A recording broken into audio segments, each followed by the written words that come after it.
Fala pessoal, e aí, tudo bem com vocês? Professor Alexandre aqui para mais um vídeo para o canal Sertão em Detalhes. E aí, continuando aqui a nossa playlist da viagem de Canudos, estou aqui na sangria do açude Cocorobó, localizado na cidade de Canudos. E vim mostrar um pouco para vocês aqui a construção desse açude, né, que para além da capacitação de água, né, reservatório hídrico para garantir consumo de água para os humanos aqui, né, para a população. Também tem a questão da história, né, da parte cultural, que Cocorobó foi uma construção aí que teve como intuito apagar a memória do Arraial de Canudos, né, o Arraial de Belo Monte. Então, tem esse contexto histórico. Então, vem comigo aqui para a gente conhecer esse açude aqui. Mas antes de vocês continuarem, né, nós continuarmos com o vídeo, peço por gentileza que você se inscreva no canal, deixe seu like, compartilhe nos grupos de WhatsApp, Facebook, entre outros, para fortalecer o projeto. Também vou deixar aqui uma chave Pix, tá? Se você gosta do meu conteúdo e quer apoiar, né, o canal de alguma forma, você pode fazer um Pix pra gente. E nos próximos vídeos a gente posta aqui os agradecimentos, beleza? Vamos lá conhecer aqui o açude Cocorobó. Pessoal, a gente pegou um táxi aqui com o seu João, da cidade de Canudos até aqui o Sangradouro, né, em torno aí de uns 6 quilômetros. E aí ele deixou a gente aqui pra gente ficar bem à vontade, né, pra fazer as filmagens.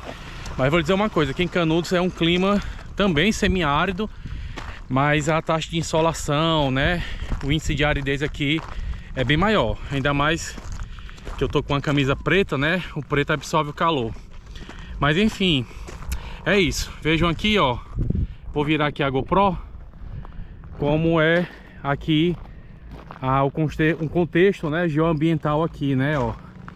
Vegetação caatinga, mas a vegetação é mais arbustiva. Temos aqui catingueira, mandacarus, né? Uma vegetação bem rala.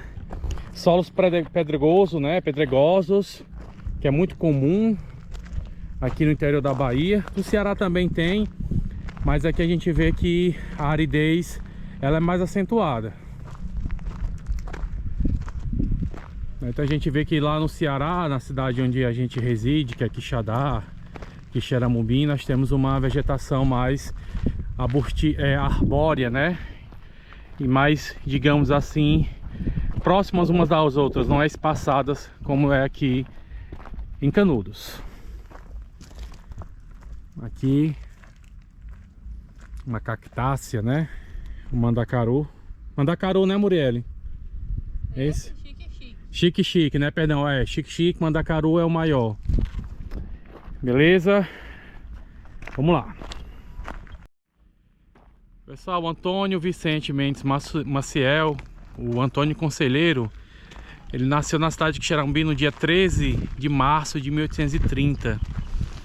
E aí ele ficou naquela região de Quixeramobim até por volta de 1868, quando ele sai de Quixeramobim e começa aí a sua peregrinação. Mas antes de iniciar a peregrinação de fato, ele foi professor, foi caixeiro viajante, foi rábula, que é uma espécie de advogado popular, né, que tem um conhecimento empírico e tal. E daí ele começou uma série de andanças, né, e benfeitorias no sertão do Nordeste, né, principalmente aqui pela região da Bahia, Xorroxó, enfim, outras cidades que eu vou colocar aqui, no qual ele foi fazendo construções de igrejas e cemitérios, tá? Eu tô fazendo um vídeo assim muito esporádico, então eu não consigo falar exatamente como é que foi a história mesmo de Canudos, porque faz um tempo que eu li e precisava rever. Mas o que a gente sabe é que ele se instala aqui nessa região de Canudos, que era uma fazenda abandonada, e aí ele monta o Arraial de Belo Monte no ano de 1893.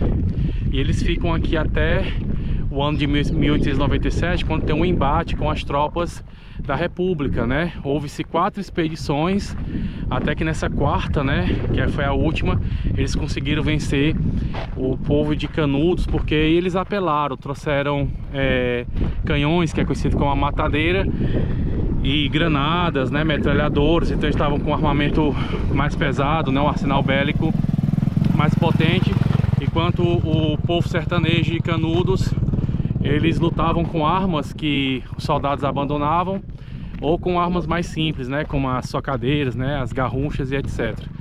Mas no geral,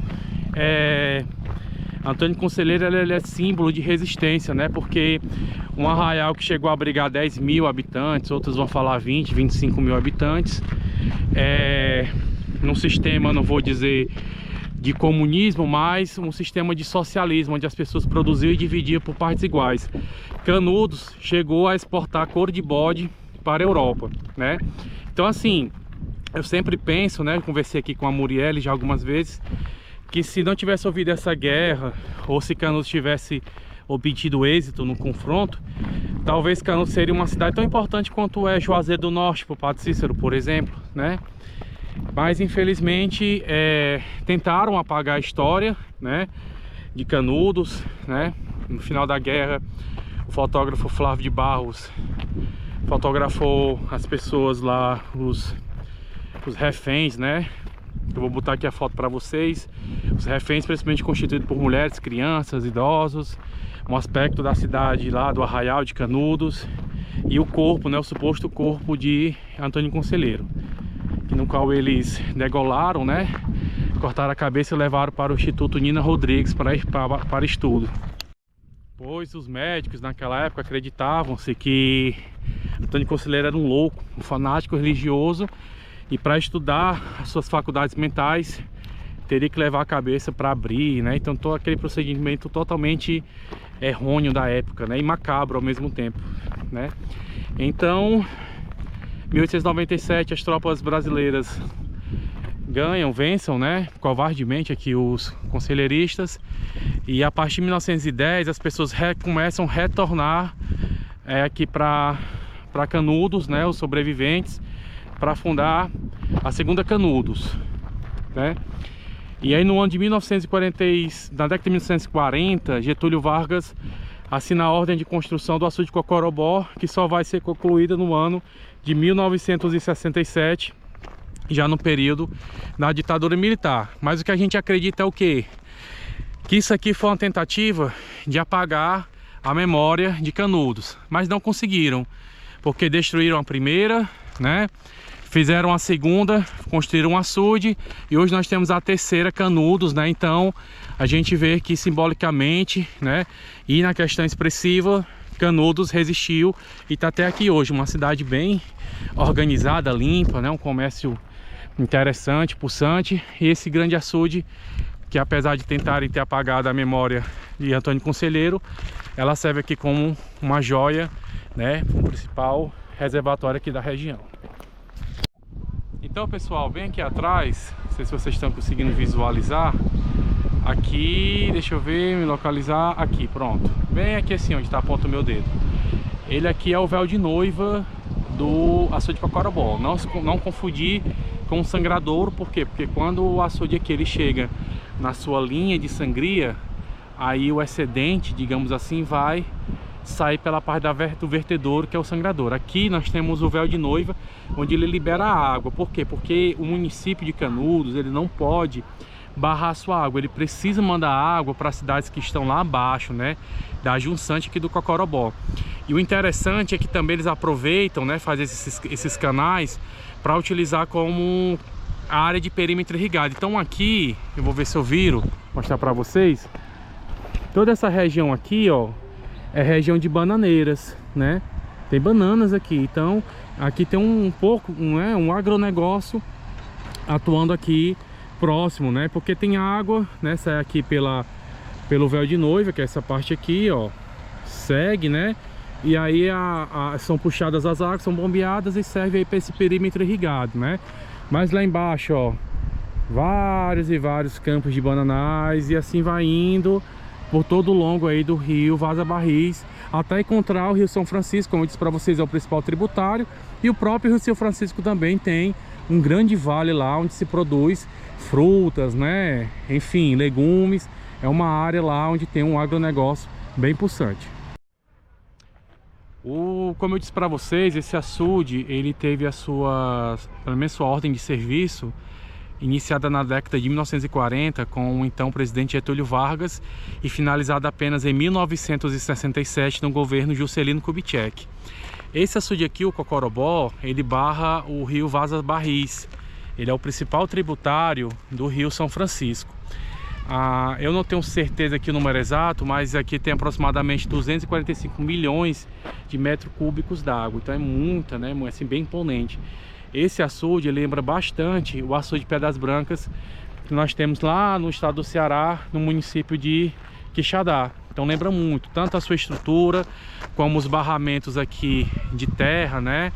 A galeria, né? O véu de noiva, que é o vertedouro, vou ver se eu consigo mostrar para vocês aqui embaixo.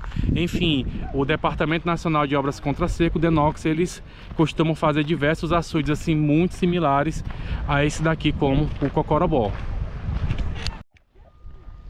Uma das características que é bem comuns nos açudes construídos pelo DENOX são essas galerias aqui, ó, né? Então essas galerias aqui, elas têm como objetivo que lá no final, onde tem uns garotos ali tomando banho, tem um cano, né?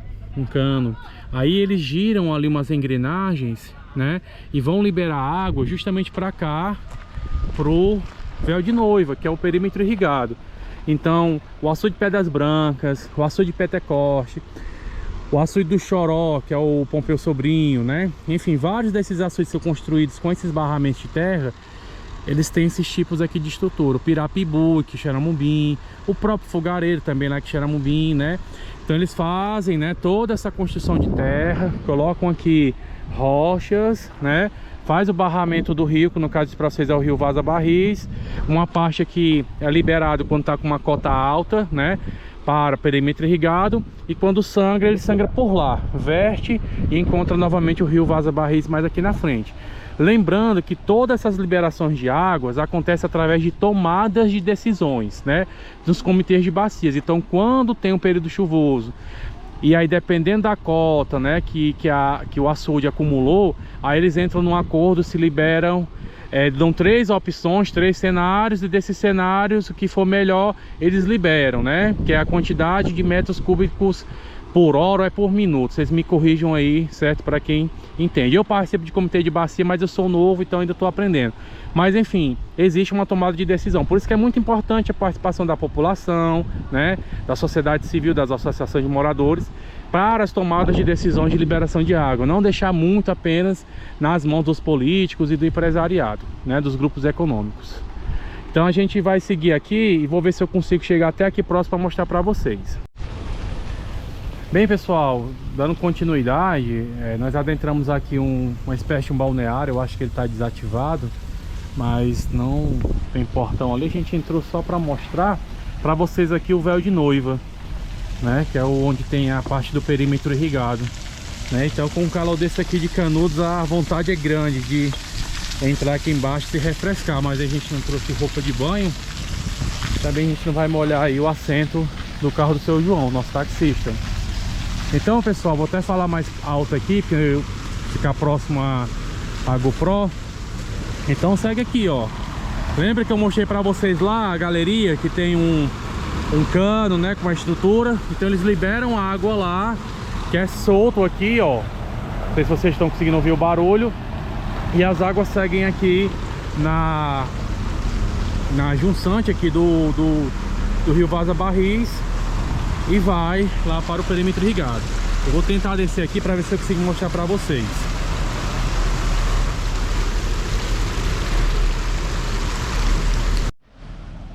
Pronto, pessoal, nós chegamos aqui numa espécie de um balneário que está desativado. Não tinha portão, mas a gente pediu com licença lá um senhor, ele deixou a gente entrar. E aí eu queria mostrar para vocês aqui o véu de noiva, né? A gente chama essa estrutura onde tem a liberação de água de véu de noiva. Lembra que nós estávamos lá em cima, eu mostrei para vocês a galeria, e aí tinha alguns jovens lá tomando banho. repete uma estrutura, né, com um cano de ferro. Então aquelas válvulas lá em cima, elas gira aquelas engrenagens, libera a água e vem aqui, ó, nesse canal aqui de perímetro irrigado, que é utilizado justamente aqui, ó, para o plantio das bananas, ó. Então é muito comum o Denox fazer esses tipos de estrutura, né, pensando não só em oferecer a água, né, como a questão da pesca, mas também para que o sertanejo, né, os povos que habitam aqui próximo ao açude, possam produzir bananas, né, frutas diversas, legumes, verduras, entre outras. Então essa estrutura aqui, ela lembra muito, né, pelo menos essa parte aqui, o Pé das Brancas, o Pentecoste e o açude Pompeu Sobrinho lá em Choró, né? Então trazendo aqui para mostrar para vocês.